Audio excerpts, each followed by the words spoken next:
Students हमारे पास question है y is equal to 3x² plus 2x plus 7 की पावर 6। इसको हमने सॉल्व करना है bye substitution method.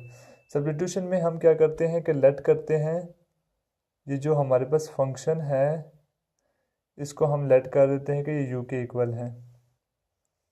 3x² plus 2x plus 7, तो हमारे पास स्टूडेंट्स फंक्शन रह जाएगा y is equal to u की पावर 6।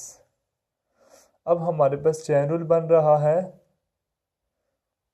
जब हम इसको डिफरेंशिएट करेंगे हमारे पास चेन रूल बनेगा dy by dx is equal to dy by du dot du by dx। अब हमने फाइंड करना है dy बाय du और du बाय dx। u हमारे पास था 3x² plus 2x plus 7,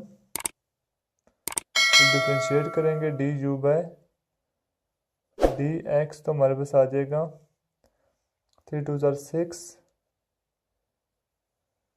x की पावर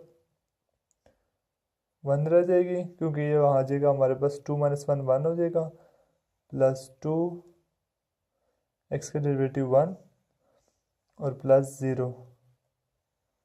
स्टूडेंट्स आपको पता है कि हमें पता है x की डेरिवेटिव होता है 1 और कांस्टेंट का डेरिवेटिव होता है 0, तो हमारे पास आ जाएगा 6x प्लस 2। इसी तरह से हमें डेरिवेटिव फाइंड करना है, इसको इक्वेशन 1 का नाम कह देते हैं।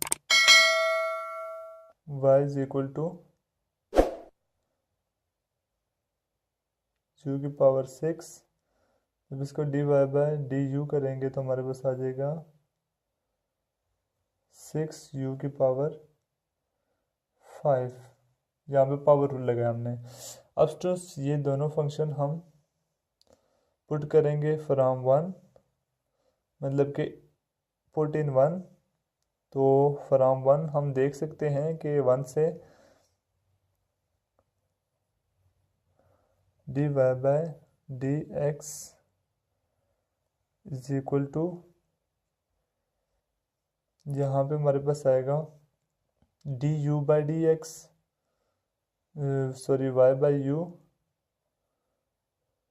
Dot du by dx। तो y बाय u हमारे पास क्या है, y बाय u ये हमारे पास है 6 u की पावर 5 और u बाय x हमारे पास था 6x प्लस 2। जब हम इसको इकट्ठा करके लिखेंगे तो हमारा हो जाएगा 6x प्लस 2 और u की वैल्यू थी हमारे पास 3x² प्लस 2x प्लस 7, इसकी पावर आ जाएगी हमारे पास 6। तो ये हमारे पास स्टूडेंट्स फाइनल आंसर आ गया है।